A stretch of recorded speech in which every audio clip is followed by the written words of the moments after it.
کاروان دعوت قرآن و حدیث مرکز جمعیت اہل حدیث پاکستان.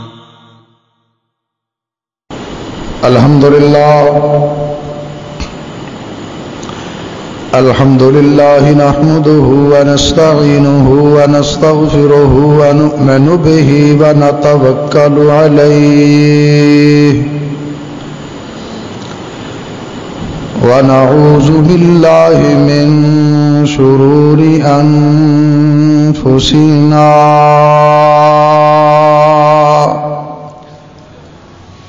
ومن سیئات اعمالنا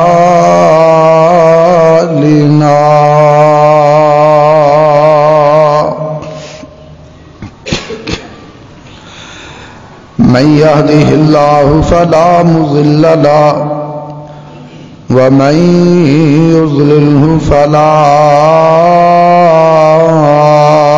هادي له ونشهد أن لا إله إلا الله وحده لا شريك له ونشهد أن محمدا عبده ورسوله.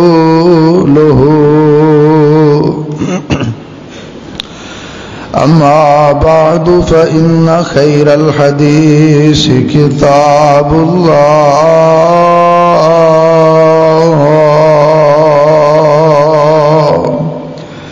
وخير الهدي هدي محمد صلى الله عليه وسلم وشر الأمور محدثاتها وكل محدثة بدعة وكل بدعة ضلالة وكل ضلالة في النار.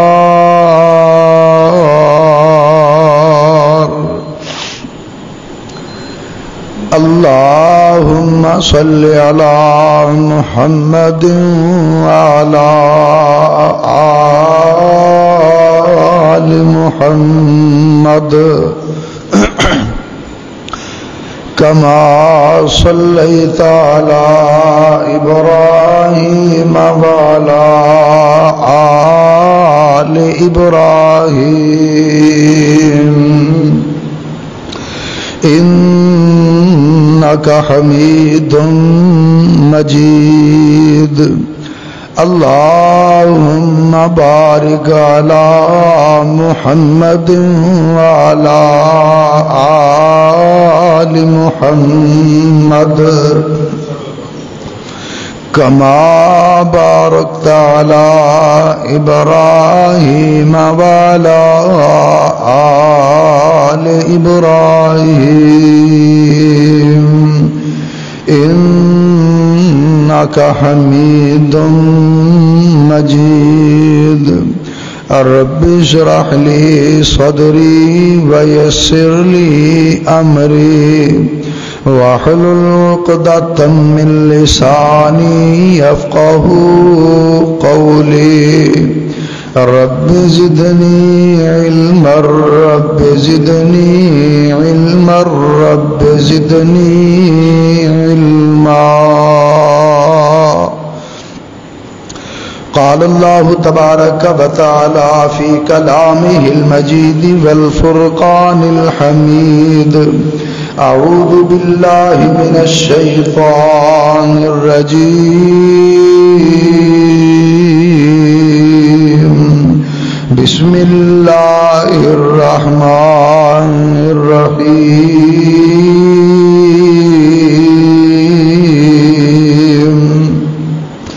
ثم أماته فأقبره ثم إذا شاء أنشره كلا لما يقض ما أمرا.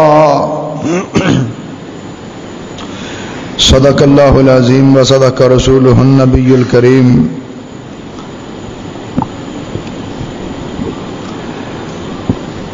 ہر قسم کی حمد و ثنا، کبریائی، بزرگی، برتری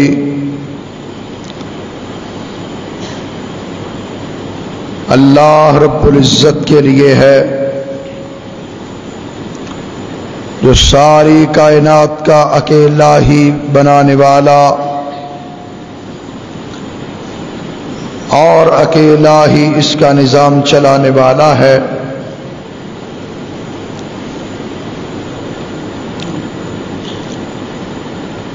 وہ اکیلا ہی مشکل کشا، حاجت روا، غوث اعظم، داتا، دستگیر، بندہ نواز ہے.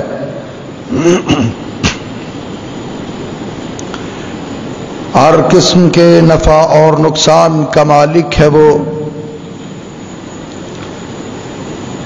جسے چاہتا ہے عزتیں عطا کرتا ہے،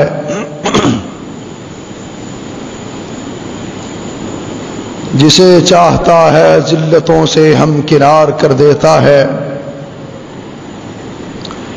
وہ چاہے تو کسی کو تخت سے اتار کے تختہ دار پہ لٹکا دے،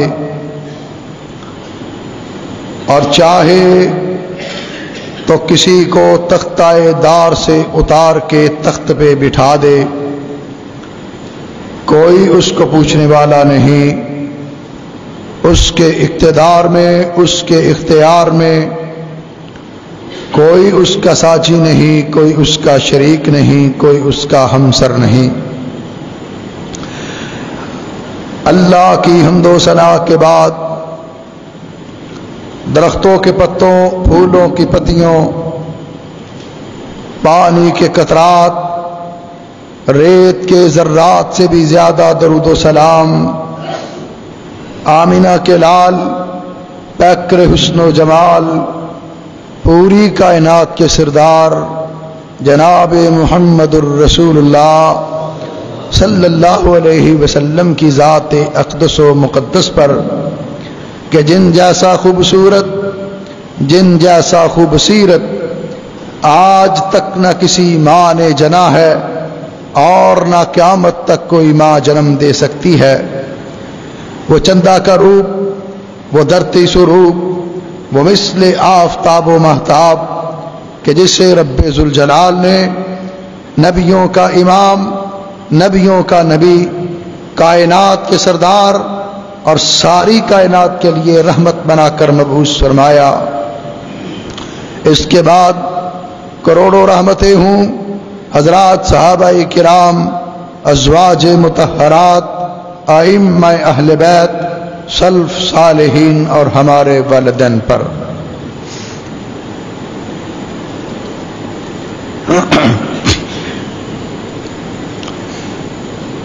موت ایک ایسا لفظ ہے،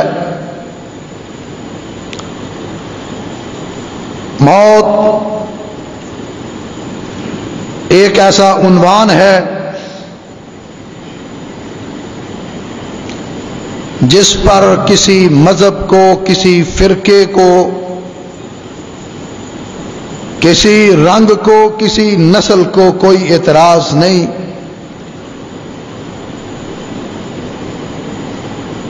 موت ایک ایسی حقیقت ہے، کسی فرقے کو، کسی مذہب کو اس سے اختلاف نہیں. ایک ایسا موضوع، ایک ایسا عنوان جس پر سارے فرقے، سارے مذہب، سارے ادیان، سارے علاقے، سارے لوگ جس عنوان پر، جس موضوع پر متحد اور متفق ہے، اس کو موت کہتے ہیں۔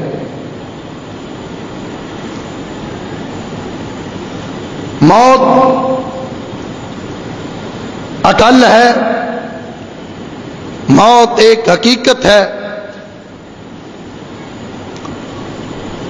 لیکن جو اس کو مانتے ہیں وہ اس کی تیاری کرتے ہیں، جو نہیں مانتے ان کو موت کا کوئی فکر نہیں۔ موت ہر ایک کو آنی ہے،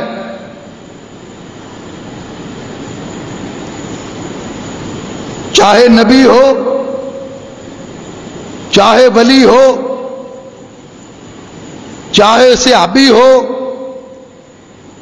چاہے تابعی ہو، چاہے مفسر اور محدث ہو، چاہے پیر ہو، چاہے خطیب ہو، چاہے گورا ہو، چاہے کالا ہو، چاہے عربی ہو، چاہے اجمی ہو، موت ہر ایک کو آ کر کے رہے گی، مسلمان کو بھی، کافر کو بھی، لیکن سلوک ہر ایک کے ساتھ مختلف کرے گی۔ موت جب آئے، نہ یہ بادشاہ کے محلات اس کو روک سکتے ہیں، نہ فوجیں روک سکتی ہیں، نہ موت کو آنے سے بڑے بڑے بلند و بالا در و دیوار روک سکتے ہیں۔ جب بھی جس کا بھی موت کا وقت مقرر ہے، ایک لمحہ بھی آگے اور پیچھے نہیں ہو سکتا۔ موت کہ جس کے بعد پھر آخرت کا سفر شروع ہوتا ہے۔ آخرت کے اس سفر میں موت کے بعد سب سے پہلی منزل قبر ہے۔ قبر سفر آخرت کی پہلی منزل۔ ویسے تو انسان کی زندگی کے 4 دور ہیں۔ پہلے وہ ماں کے بطن میں آتا ہے، تاریک جگہ، تنگ جگہ، اس کے بعد پھر دنیا میں آتا ہے۔ خیر اور شر کا مجموعہ یہ دنیا، تھوڑی سی زیادہ وسیع جگہ اس کو ملتی ہے۔ پھر اس کے بعد عالم برزخ ہے، جس کو عالم قبر بھی کہا جاتا ہے۔ یہ قبر کا عالم، یہ عالم برزخ پھر دنیا سے بڑا ہے، دنیا سے بڑا۔ اور اس عالم برزخ کے بعد، عالم قبر کے بعد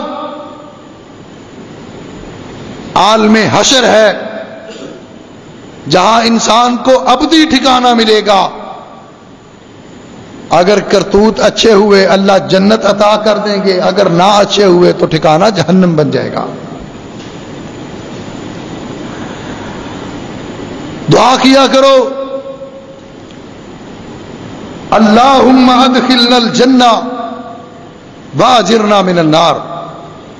اللہ ہم سب کو جنت کا ٹکٹ عطا فرما دے اور ہمارے لیے جہنم کے دروازوں کو اللہ ہمیشہ ہمیشہ کے لیے بند کر دے۔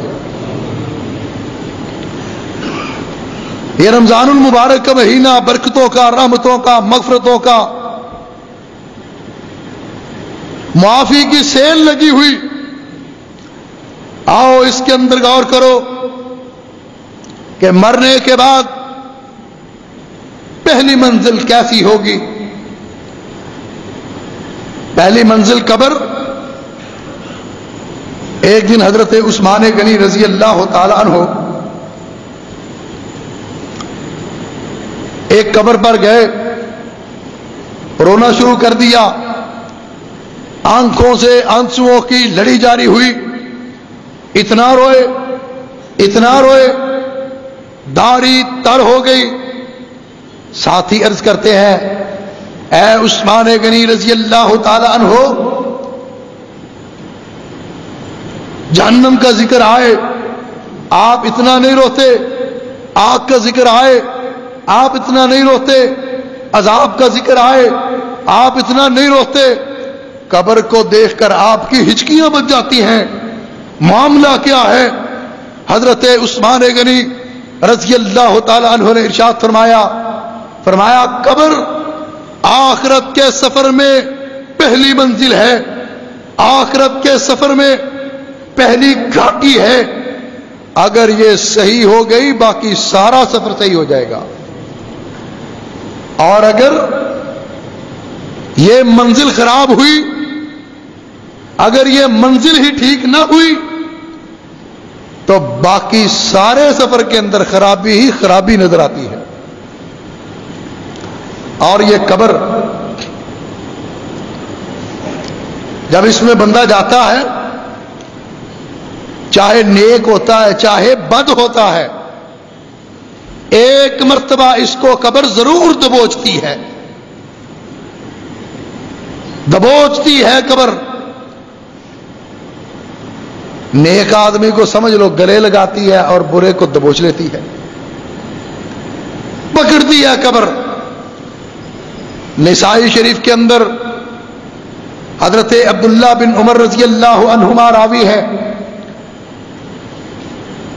حضرت سعد بن معاذ رضی اللہ تعالیٰ عنہ جب فوت ہوئے تو ان کے بارے میں رحمت کائنات صلی اللہ علیہ وسلم نے ارشاد فرمایا ھذا الذی تحرک لہ العرش، آج جو فوت ہوا ہے یہ وہ ہے کہ جس کی موت نے رحمان کے عرش کو ہلا کر رکھ دیا ہے۔ یہ شخص سعد بن معاذ رضی اللہ تعالیٰ عنہ، اس کی موت نے رب کے عرش کو ہلا دیا ہے۔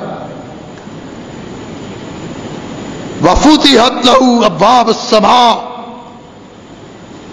یہ وہ شخص ہے کہ جس کے لیے آسمانوں کے دروازوں کو کھول دیا گیا ہے۔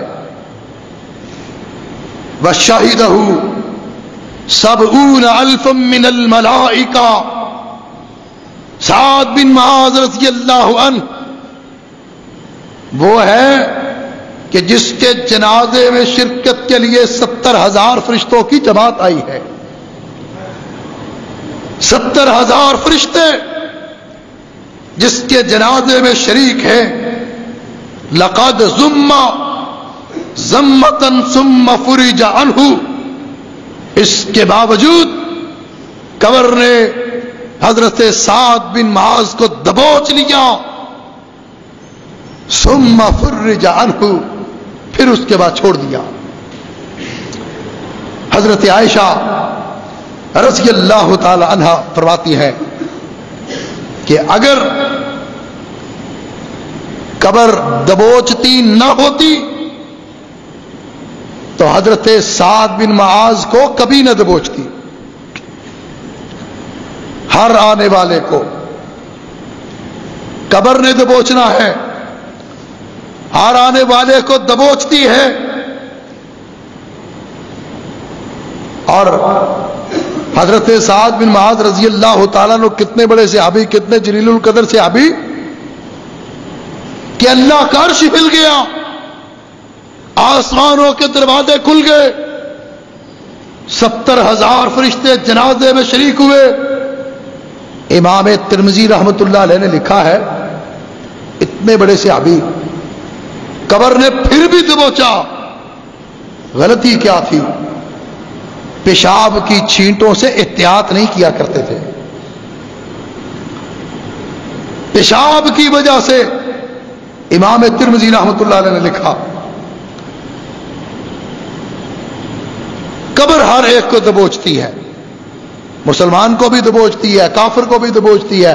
فرق اتنا ہے کہ مسلمان کو دبوچ کے چھوڑ دیتی ہے، اور کافر کو جب دبوچ لیتی ہے، منکر کو جب دبوچ لیتی ہے، باغی کو جب دبوچ لیتی ہے، گناہگار کو جب دبوچ لیتی ہے، سیاہکار کو جب دبوچ لیتی ہے، پھر دبوچ لینے کے بعد اس کو چھوڑتی نہیں چھوڑتی۔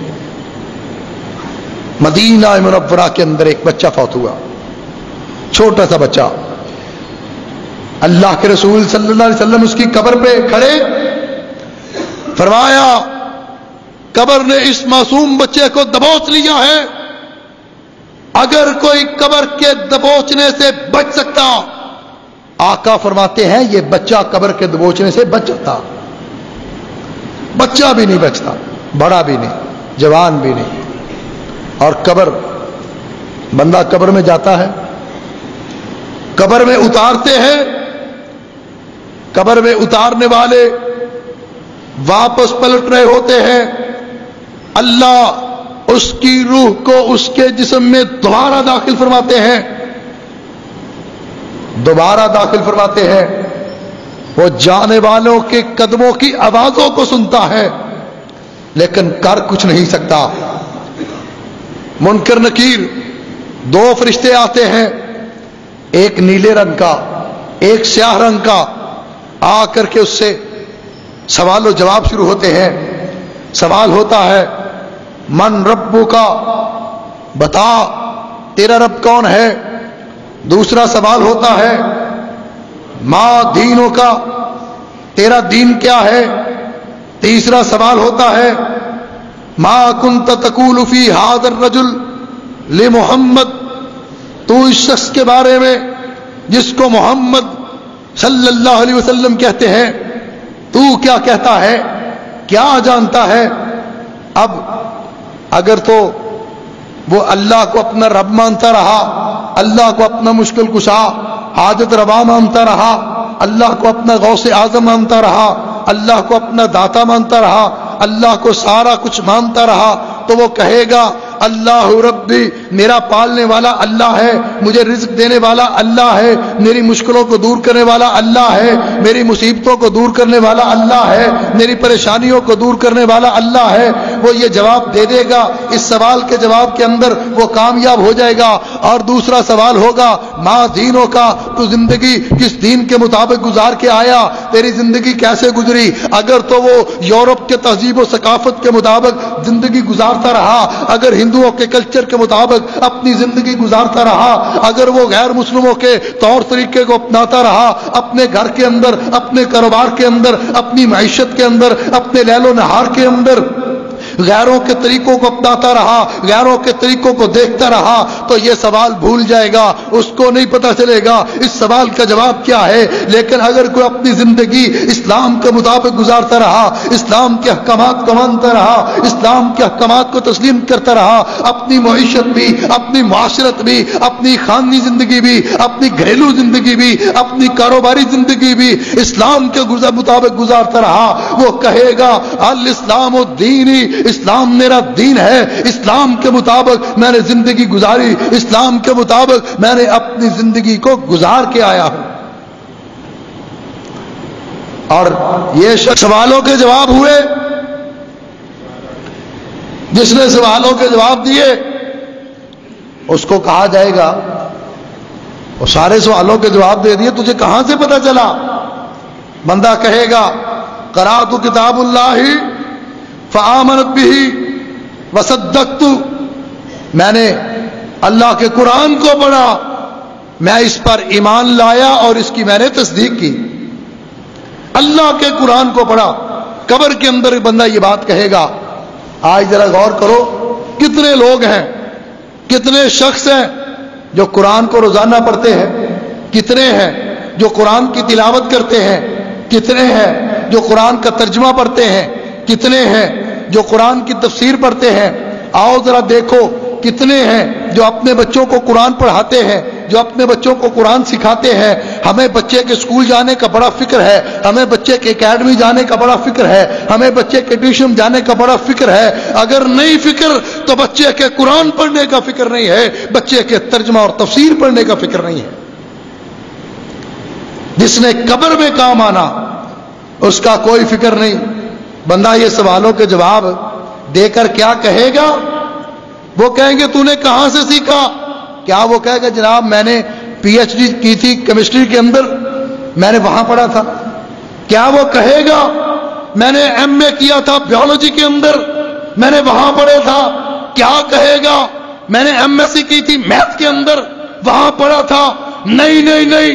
قبر کے سوالوں کے بعد جواب آئیں گے تو ایک ہی بات کہے گا، میں رب کے قرآن کو پڑھتا تھا، میں رب کے قرآن کو سمجھتا تھا، اور جو قرآن کہتا تھا میں اس کی تصدیق کیا کرتا تھا.